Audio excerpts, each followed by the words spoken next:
Feliz Navidad, además de feliz sábado. ¿Verdad? No nos olvidamos, es como que el sábado es la costumbre más fuerte, ¿no? Es todas las semanas, no solamente una vez al año. Así que pueda ser una bendecida Navidad para cada uno de nosotros.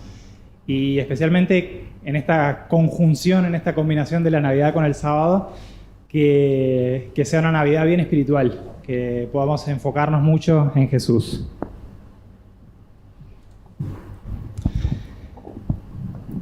Dice Elena de White en El deseado de todas las gentes que la historia de Belén es un tema inagotable. En la historia de Belén se esconde la profundidad de las riquezas de la sabiduría y la ciencia de Dios. Así que ya me emociono de solo empezar a pensar en esta historia y en la tremenda importancia que tiene y que quizás a veces como seres humanos no la vemos, pero si nosotros viéramos a los ángeles, cuando vieron lo que sucedió, cuando comenzó esta historia que es como la mejor película ganadora de todos los premios, pero es la realidad, ¿verdad? Porque es la historia de este universo y la historia de nuestra vida y de nuestra salvación. Y es una historia inagotable, por lo cual vamos a poder sacar lecciones hoy también de esta historia.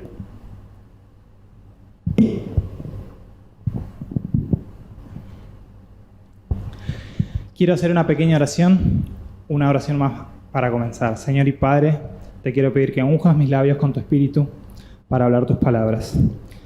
Señor, que seas tú el que sea exaltado en esta mañana. Te lo pedimos en el nombre de Jesús. Amén.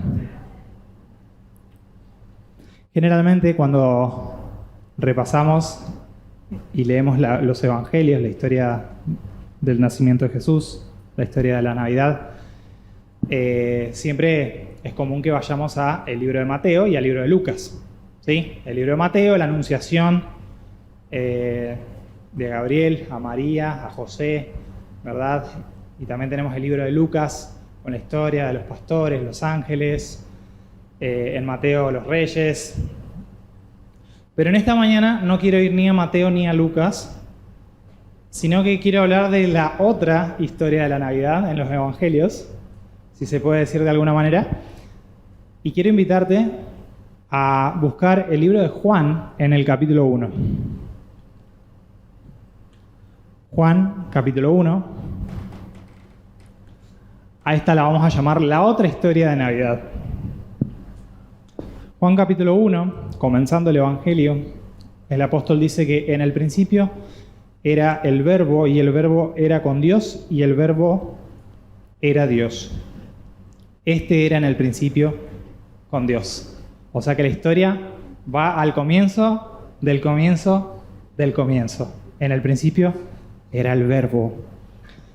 Este era en el principio con Dios, y todas las cosas fueron hechas por Él. Sin Él, nada de lo que ha sido hecho fue hecho. En Él estaba la vida, y la vida era la luz de los hombres. La luz resplandece en las tinieblas, y las tinieblas no prevalecieron contra ella.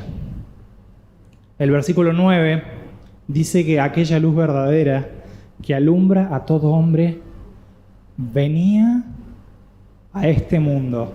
Y ahora empezamos a ver por qué esta historia también nos habla de la historia de la Navidad, este capítulo del Evangelio. Venía a este mundo.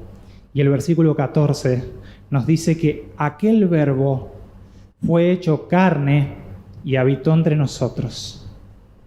Y vimos su gloria, la gloria como del unigénito del Padre, lleno de gracia, lleno de verdad.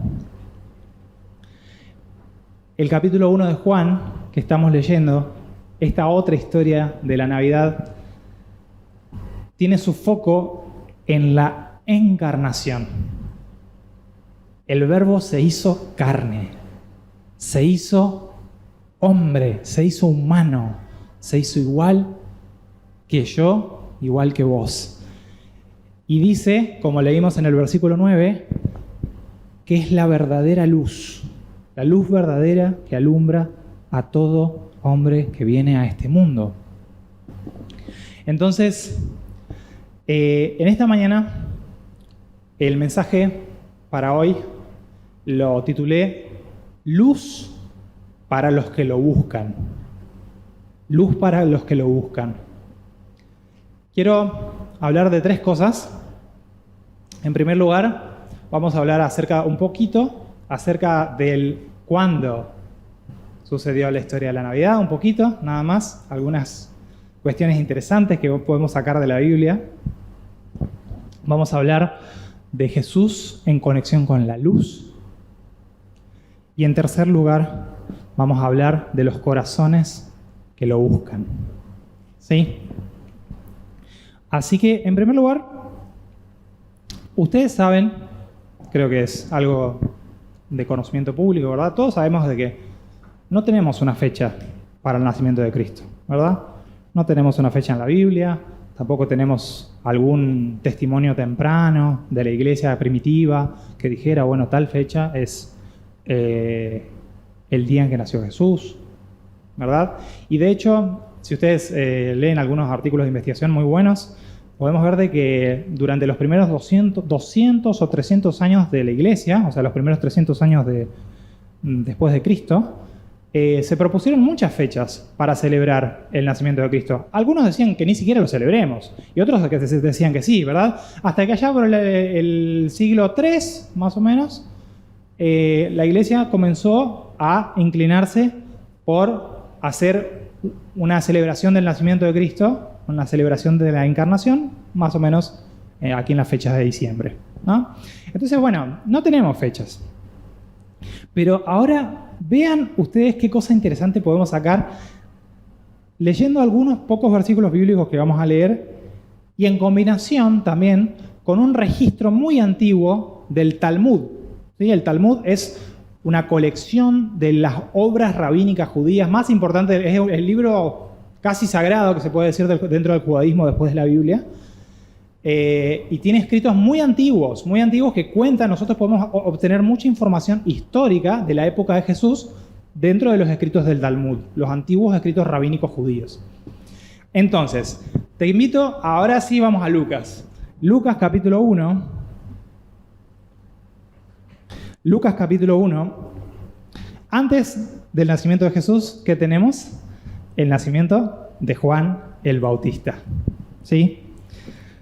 Y ahora, si miramos Lucas capítulo 1, en el versículo 5, lo voy a leer rápido, dice que hubo en los días de Herodes, rey de Judea, un sacerdote llamado Zacarías, de la clase de Abías, y su mujer era de las hijas de Aarón y se llamaba Elizabeth.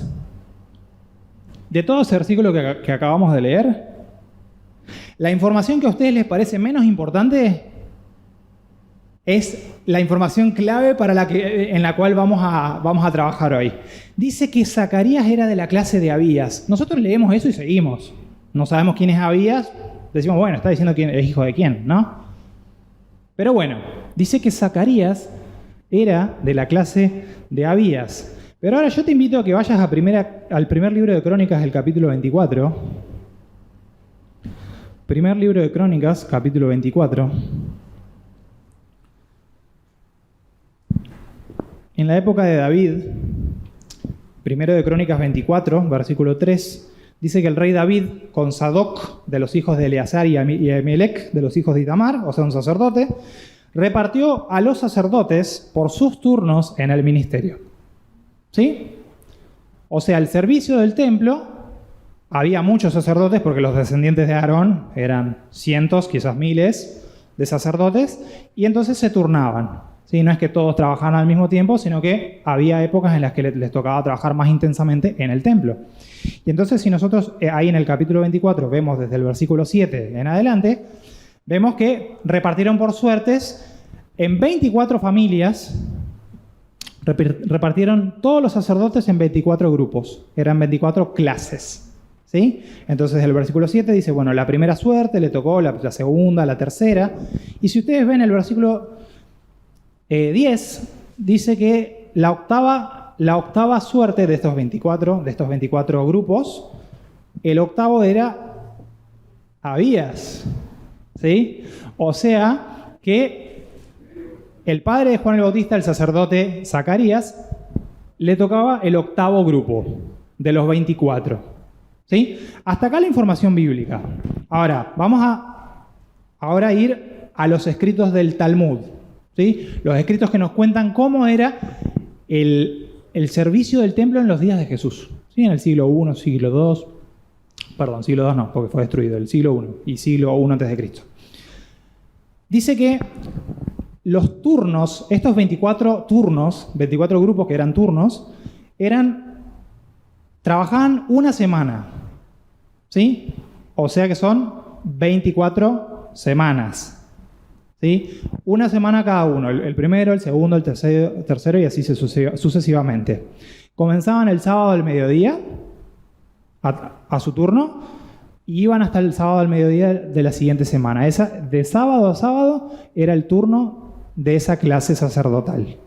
¿Sí? Entonces el siguiente sábado al mediodía le hacían el traspaso al siguiente grupo. Y así tenemos 24 turnos, que son 24 semanas. Pero bueno, el año tiene más que 24 semanas. Entonces, ¿qué pasaba? Lo hacían dos veces al año, y con eso llegamos a 48 semanas. ¿Sí? Me van siguiendo con las matemáticas, sé que es temprano y todo, pero bueno. 24 por 2, 48, o sea que servían dos veces al año. ¿Sí? Y entonces, bueno, ¿qué pasa? El año judío no dura, el calendario hebreo no dura como nuestro calendario 365 días, sino que tiene 10 días menos. ¿Sí? Ellos tienen otro sistema de años bisiestos y lo que sea para corregir eso, ¿no? Pero entonces, las 3 semanas que faltan eran para las fiestas, las 3 principales fiestas del judaísmo, que era Pascua, la fiesta de Shavuot o Pentecostés o la de las primicias, y la fiesta de los tabernáculos, Sukkot. Las 3 principales fiestas que todos los judíos tenían que peregrinar hacia Jerusalén. Entonces, con eso completamos dijimos 48 semanas, más 3, hacemos 51 semanas. Y ahí se termina el año. Muy bien, bien, hasta ahora vamos avanzando. Dijimos que la clase de Abías, donde el padre de Zacarías, el padre de Juan el Bautista trabajaba, era la octava. ¿Sí? Entonces, si nosotros hacemos los cálculos según el calendario judío, arrancando de año nuevo, el primer turno, había 2 clases que trabajaban y después llegaba la Pascua. Entonces eran 2 clases, después la Pascua, y no dije algo, durante esas 3 fiestas todos trabajaban. ¿Sí? O sea que a todos les tocaba trabajar. Entonces eran 2 semanas, los 2 primeros turnos. Después viene la Pascua, y después vienen los siguientes 6, y ahí llegamos a la octava. ¿Sí? 2 más 6, 8. Y entonces, Zacarías, el padre de Juan el Bautista, que era de la clase de Abías, le tocaba trabajar una semana antes de la fiesta de las primicias, Shavuot o Pentecostés. ¿Sí? Pentecostés después de la era cristiana, ¿no? Pero eran 50 días después de la Pascua, por eso Pentecostés viene de 50 días después de la Pascua. Entonces, a Zacarías le tocaba una semana antes de la fiesta de las primicias, pero después, durante toda esa semana, como era una fiesta anual, le tocaba trabajar, o sea que le tocaba trabajar 2 semanas seguidas. ¿Me van siguiendo hasta ahora? Después de última, me preguntan a la salida y lo explicamos de nuevo. Pero entonces, dice el Evangelio de Lucas, capítulo 1, que leímos recién, dice que Zacarías el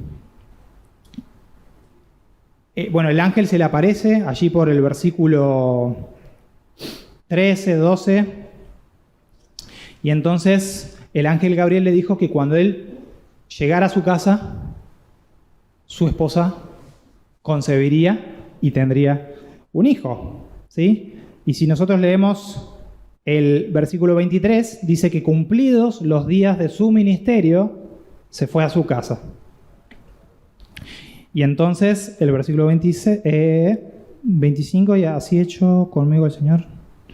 Pero bueno, él se fue a su casa después de esos días, y en el versículo 24 dice que después de aquellos días concibió su mujer Elizabeth y se recluyó en casa por 5 meses, diciendo: así ha hecho conmigo el Señor en los días en que se dignó quitar mi afrenta entre los hombres. Entonces, si los cálculos nos dan bien, podemos pensar de que Zacarías volvió a su casa a fines de junio, más o menos, y en ese momento fue concebido Juan el Bautista. ¿Sí? Ahora, si nosotros leemos el versículo 26 de Lucas 1, dice que al 6º mes de la concepción de Juan el Bautista, el ángel Gabriel fue enviado por Dios a una ciudad de Galilea llamada Nazaret, a María, y conocemos la historia. Y el versículo 36 refuerza diciendo, Gabriel dice, he aquí tu parienta Elizabeth, ella también ha concebido hijo en su vejez, y este es el 6º mes para ella. Entonces, Jesús fue concebido 6 meses después de Juan el Bautista. Esto es bíblico, tenemos información certera. Sabemos que tenía 6 meses, 6 meses menos, ¿no? O sea, era más joven por 6 meses que Juan el Bautista. Entonces, nosotros, haciendo el cálculo, si dijimos de que Juan el Bautista fue concebido allá por fines de junio, y hacemos los cálculos de 6 meses, podemos pensar de que Jesús fue concebido más o menos en el mes de diciembre. Sí, teniendo en cuenta toda esta información, hay alguna información que, bueno, no la tenemos bíblica, pero es bastante probable de que fue concebido, no que nació, exactamente, fue concebido en diciembre. Y entonces, durante la fiesta, que tal vez ustedes escucharon, la fiesta judía de Hanukkah, ¿sí? La fiesta de la dedicación o la fiesta de las luces, y ya vamos a hablar sobre eso un poquito más adelante. Pero entonces podemos más o menos calcular que Jesús es concebido en el mes de diciembre, y entonces si hacemos un cálculo de una gestación normal, más o menos habrá nacido por el mes de septiembre u octubre, Jesús, ¿verdad? Y durante la fiesta de los tabernáculos. ¿Sí? Septiembre, octubre es la fiesta de los tabernáculos, entonces Jesús nace en ese contexto aproximadamente. Bien, ahora, fiesta de los tabernáculos. ¿Qué tenía que hacer el pueblo de Israel en la fiesta de los tabernáculos? Tenía que habitar, era el mandato, habitar en cabañas hechas con hojas de árboles para recordar cómo habían peregrinado en el desierto, ¿verdad? Y es interesante a todo esto, si nosotros recordamos el versículo que leímos en Juan 1:14, Juan 1:14 dice que el Verbo se hizo carne y habitó entre nosotros. Y esta palabra, habitó entre nosotros, muchas de las Biblias agregan una nota que es correcta, que dice que esa palabra habitó entre nosotros, el Verbo. La palabra literalmente dice, Él puso su carpa, puso su tabernáculo en medio de nosotros. ¿Se acuerdan de Éxodo, cuando Dios le dice a Moisés, ustedes me van a construir un tabernáculo y yo habitaré en medio de ustedes? Bueno, este versículo, Juan 1:14, dice que el Verbo se hizo carne y puso su tabernáculo en medio de nosotros. Y si entendemos que Jesús nació durante la fiesta de los tabernáculos, es muy interesante la conexión que hace Juan, el Evangelio de Juan, con poner su carpa en medio de nosotros. Pero entonces, diciembre, como dijimos, Navidad, quizás la podríamos llamar, en vez del día del nacimiento de Jesús, el día de la concepción. Así que feliz día de la concepción. ¿Sí? El feliz día de la concepción de Jesús. Es eso lo que estamos celebrando hoy, no el nacimiento. Así que bueno, es muy interesante todo esto, pero vamos a avanzar en la historia. Porque hablamos un poquito de la fiesta de Hanukkah, la fiesta de las luces. La fiesta de Hanukkah en el judaísmo no la encontramos en la Biblia, en el Antiguo Testamento. No fue, digamos, dictaminada por Dios, como las otras fiestas sí lo fueron, la Pascua, la fiesta de los tabernáculos, el Rosh Hashanah, etc. La fiesta de la dedicación o la fiesta de Hanukkah es una fiesta que se originó en el año 164 a.C. ¿Sí? La fiesta de Hanukkah es posterior a la Biblia, pero anterior a Cristo. Es anterior a Jesús. ¿Sí? De hecho, si ustedes leen el Evangelio de Juan en el capítulo 10, dice que Jesús estaba en el templo en la fiesta de la dedicación. Esto está en el Evangelio de Juan, capítulo 10. ¿No? Y era invierno. Recuerden, acá es verano, hemisferio norte es invierno. Entonces, esa fiesta, ya en la época de Jesús, ya estaba.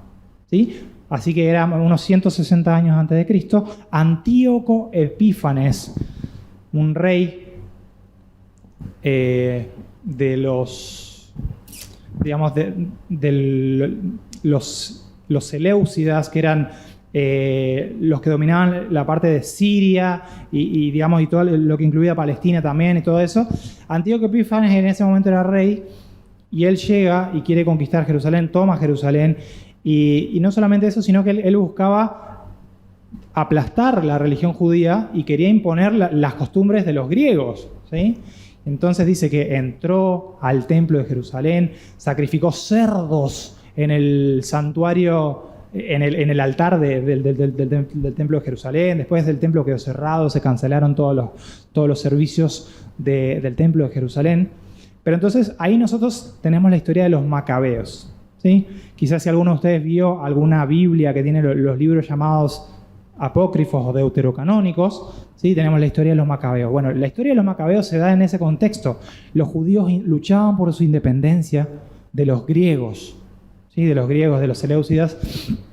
Y entonces, de una manera realmente, por lo que cuenta la historia, milagrosa, porque ellos eran muchos menos y mucho menos armados que el ejército de los griegos, ellos logran reconquistar Jerusalén, logran tomar control de la ciudad santa y entonces por fin vuelven a tener acceso al templo. Pero ¿qué pasaba?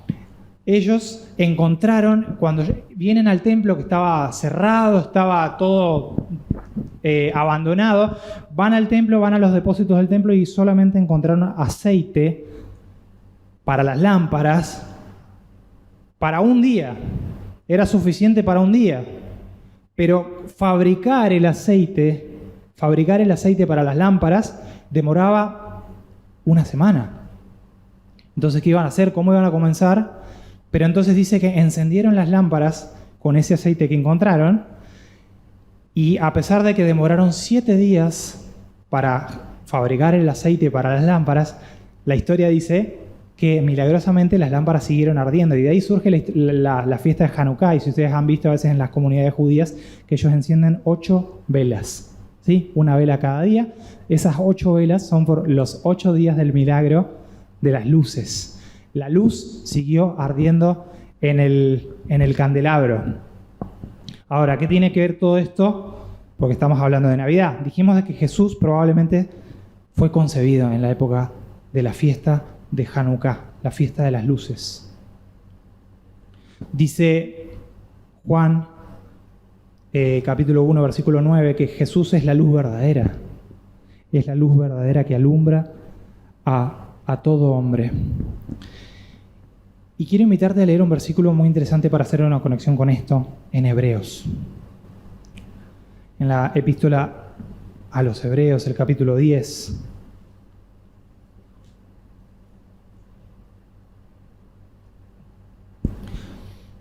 Capítulo 10 de Hebreos, versículo 5, dice que, hablando de Jesús está el autor y dice que entrando en el mundo, y acá cita el Salmo 40, ¿sí?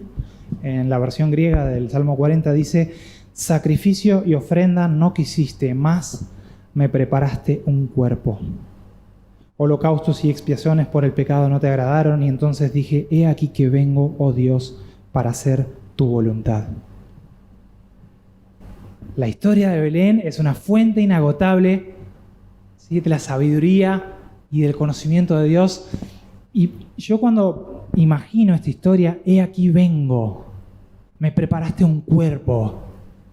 Jesús se bajó del trono y decidió, el Rey de Reyes y el Señor de Señores, el capitán de los ejércitos celestiales, el comandante en jefe de los ángeles,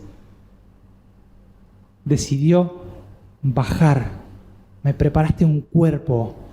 Y se convirtió de una manera misteriosa que quizás nunca vamos a lograr entender, en ese misterio de la encarnación. El Dios omnipotente se convirtió en un embrión en el vientre de María. El mundo se iluminó con su presencia. El mundo estaba más brillante con la presencia de Jesús en este mundo. Yo pensaba al escuchar una canción cristiana esta semana que decía, su corazón late. Ese corazón empezó a latir. La sangre que nos puso en paz con Dios, empezó a circular y pulsar en sus venas.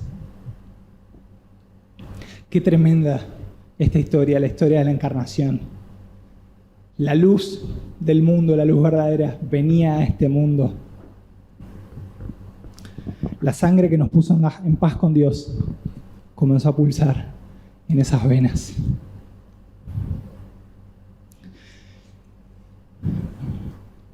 Y la historia bíblica del nacimiento de Jesús está lleno de contrastes, porque tenemos la gloria y el gozo que hay en el cielo,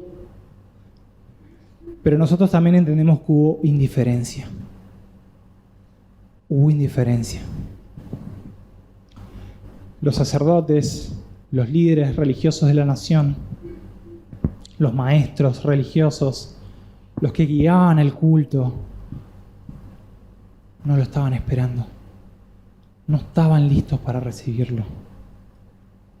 No estaban listos para recibirlo. Solo pocos deseaban ver al invisible. Dice Isaías 44, y te invito a que lo busques conmigo. Dice Isaías 44:3. Yo derramaré aguas sobre el sequedal. Derramaré aguas sobre el sequedal y ríos sobre la tierra árida. Dios dice, a esa tierra sedienta de agua yo le voy a derramar agua. Porque yo derramaré agua sobre el sequedal. Mi espíritu derramaré sobre tu generación y mi bendición sobre tus renuevos. Dice que Dios da agua al que siente sed. Al que siente sed. En el Salmo 112 dice que para los justos la luz brilla en las tinieblas. Para los justos la luz brilla en las tinieblas. Esa noche ninguno de los sacerdotes, ninguno de los líderes de la nación, no fue el rey, no fueron los gobernantes, no fueron ninguno de los líderes los que recibieron el anuncio de los ángeles. Pero había un grupo de pastores en la noche. Que la historia bíblica no nos lo dice, pero podemos entender de que eran personas que tenían interés espiritual. ¿Por qué si no se le va a aparecer los ángeles a ellos y no a los otros? Y ellos tuvieron el privilegio de recibir el mensaje, el anuncio. El Mesías ha llegado. Es un gozo para todos los hombres. Ha nacido en Belén Jesús, el Salvador. Para los justos la luz brilla. Para los que lo están esperando, para los que le tienen sed, Dios derrama agua. En Lucas capítulo 2, 40 días después del nacimiento de Jesús, según la ley de Moisés dada por Dios, María tenía que hacer los sacrificios y el ritual de purificación después del parto. Y fueron al templo y presentaron a Jesús, su hijo primogénito. Esta era una ceremonia especial que reclamaba al hijo primogénito, como era un anuncio en todas las familias de Israel que hacían esto. Todos hacían este ritual con el deseo y la esperanza mesiánica, el deseo de que se cumpliera la promesa dada a Eva y a Adán, la promesa dada a David. En tu simiente vendrá el Mesías prometido, el Salvador del mundo. Y estos dos galileos humildes, pobres, su ropa no se destacaba, no era de las mejores marcas, dieron la ofrenda mínima permitida porque era lo único que podían pagar, 2 palomas. Llegaron hacia el sacerdote y el sacerdote tenía el deseo de encontrarse con el Mesías. Seguramente lo predicaba todos los días. El Mesías llega, pero quizás la actitud de su corazón no lo estaba esperando. Y la luz brilla en las tinieblas para los justos. Es para los justos que la luz brilla en las tinieblas. Y el sacerdote levanta al bebé, a ese niño que él les ha entregado, lo levanta sobre el altar, dedicándolo a Dios, y no se da cuenta que en sus manos tenía al Salvador del universo. Al Salvador del universo. Y cuando se lo entrega nuevamente a María, su madre, le entrega al bebé, dice el capítulo 2 de Lucas, en el versículo 25, que había en Jerusalén un hombre llamado Simeón. Y este hombre, justo y piadoso, él esperaba la consolación de Israel. Estaba esperando. No vivía pensando en lo material, pensando en lo terrenal. Él esperaba la consolación de Israel, el Mesías. Y no solamente eso, sino que el Espíritu Santo estaba sobre él. Estaba lleno del Espíritu Santo. Y el Espíritu Santo le había revelado que no vería la muerte antes de que viera al ungido del Señor. Movido por el Espíritu, dice el versículo 27, movido por el Espíritu vino al templo. Vemos un hombre lleno del Espíritu Santo y esperando la venida del Mesías. No estaba dormido, no estaba distraído, no estaba desconcentrado. Ponía su foco en esta esperanza. Era eso lo que era el motor de su vida, lo que lo mantenía vivo. Era el deseo de ver la consolación de Israel, el Salvador del mundo. Y estaba lleno del Espíritu Santo, porque esta es la única forma verdadera de esperar. Es la única forma verdadera de esperar, rogando y pidiendo al Espíritu Santo que obre en mi vida, diciendo: Señor, lléname. Necesito que llenes mi vida porque es la única forma en que yo pueda esperarte verdaderamente. Porque si no me olvido y digo, bueno, no es importante, se demora. Hay otras cosas materiales, sociales, académicas, mi reputación, cualquier cosa puede ser más importante que la venida y la venida del Mesías, la consolación de Israel, si no estoy lleno del Espíritu Santo. Y también allí estaba Ana, en el versículo 36, profetisa, hija de Fanuel, de la tribu de Aser, de edad muy avanzada, pues había vivido con su marido 7 años y después era viuda, 84 años, y no se apartaba del templo, sirviendo de noche y de día con ayuno y oraciones. Acá vemos otra mujer consagrada de Dios que nos muestra el verdadero espíritu de espera. No se apartaba del templo, servía de noche y de día, ayuno y oración, presentándose a la misma hora allí donde estaba Simeón, daba gracias a Dios y hablaba del niño a todos los que esperaban la redención en Jerusalén. Esta es otra manera de esperar al Mesías. Hablar a otros acerca de este niño, acerca de esta persona, a los que esperan la redención en Jerusalén. El sacerdote lo había tenido en sus manos, pero no vio nada especial. La Shejiná,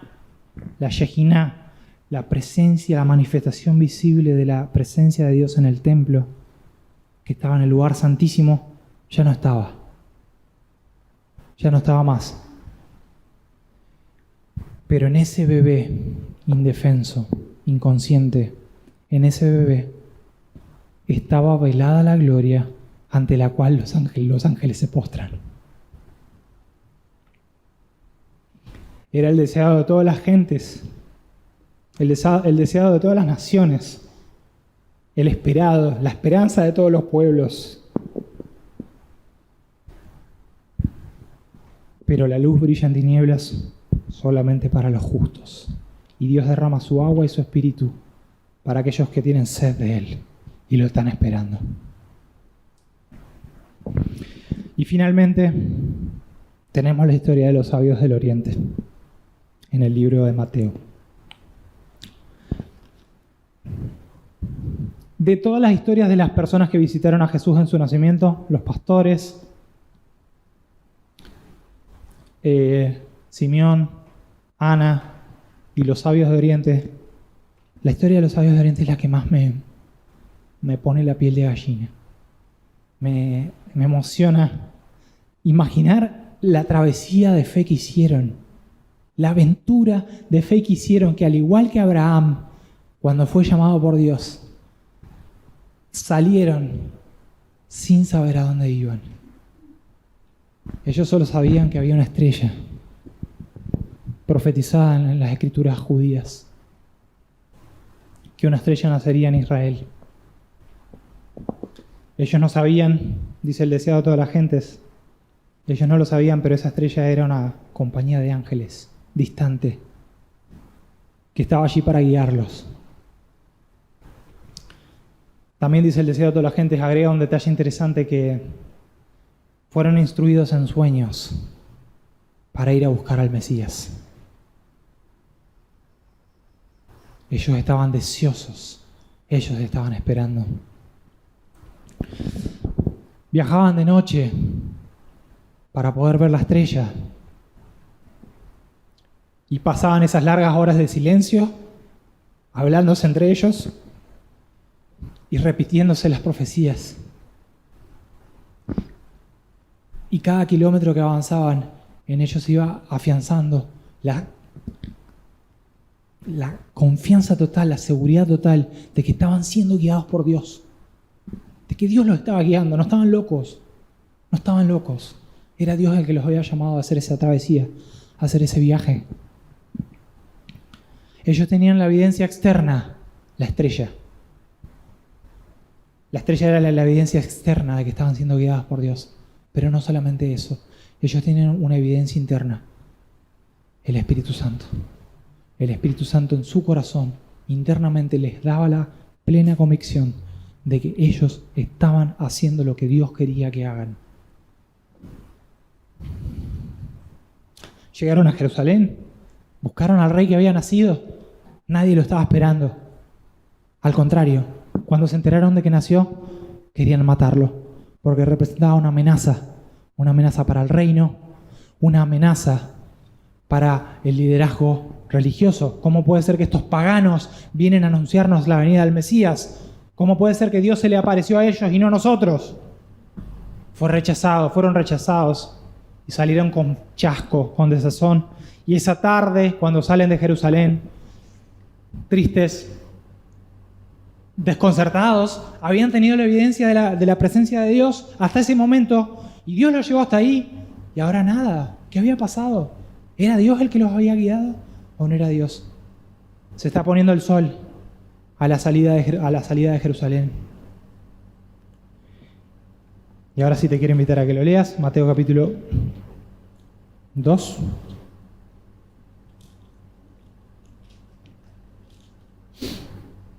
Versículo 10.